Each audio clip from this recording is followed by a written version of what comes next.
Trump hosts Russian Foreign Minister Lavrov and Ambassador Kislyak at White House. President Trump hosted Russian Foreign Minister Sergey Lavrov at the White House on Wednesday, one day after firing the man whose agency is investigating Russia's meddling in the 2016 election that brought Trump to power.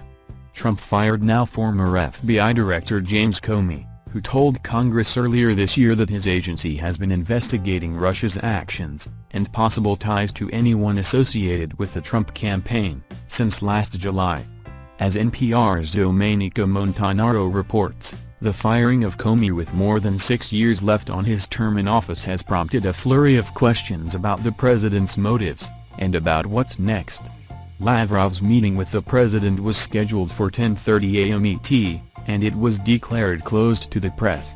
Russian agencies tweeted photos from the Oval Office showing that in addition to Lavrov, Trump shook hands with Russia's ambassador to America, Sergey Kislyak, a key figure in the investigation into Trump's ousted National Security Advisor, Michael Flynn. After the Lavrov session had concluded, members of the U.S. media were allowed into the Oval Office, where they found the president sitting with Henry Kissinger, who served as President Nixon's Secretary of State. The meeting hadn't been listed on the president's official schedule. Trump said he and Kissinger had met to talk about Russia and various other matters, according to the Pool report.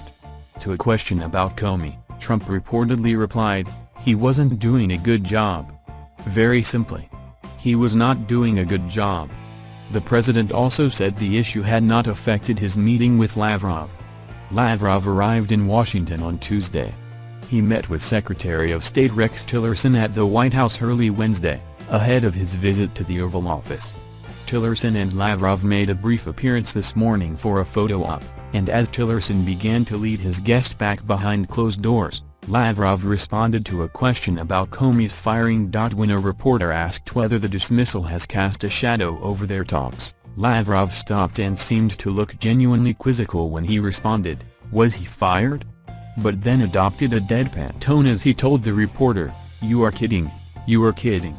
With a theatrical twitch of his head, the Russian diplomat then followed his American counterpart away from the media. The exchange was not included in the State Department's brief video snippet from the photo op that it posted to Twitter. Tillerson's office said his talks with Lavrov would focus on Ukraine, Syria, and bilateral issues. But the Russians' visit to the White House also came as the Kremlin made its first public comments on Comey's removal. When Russian presidential spokesman Dmitry Peskov was asked how the firing might affect U.S.-Russia relations, Peskov replied, "We hope that it will not affect them at all. That's the United States' internal affair. That's the U.S. president's independent decision, which has nothing to do and should have nothing to do with Russia." Comey's dismissal has sparked new calls for an independent probe into Russia's attempts to influence last year's U.S. presidential election, despite the Trump administration's assertion that Comey was removed over his handling of the investigation into Clinton's private email server. "This is nothing less than Nixonian," said Patrick Leahy, DVT, a longtime member of the Senate Judiciary Committee. Announcing Comey's abrupt firing Tuesday afternoon, White House Press Secretary Sean Spicer said the president acted based on the clear recommendations of both Deputy Attorney General Rod Rosenstein and Attorney General Jeff Sessions.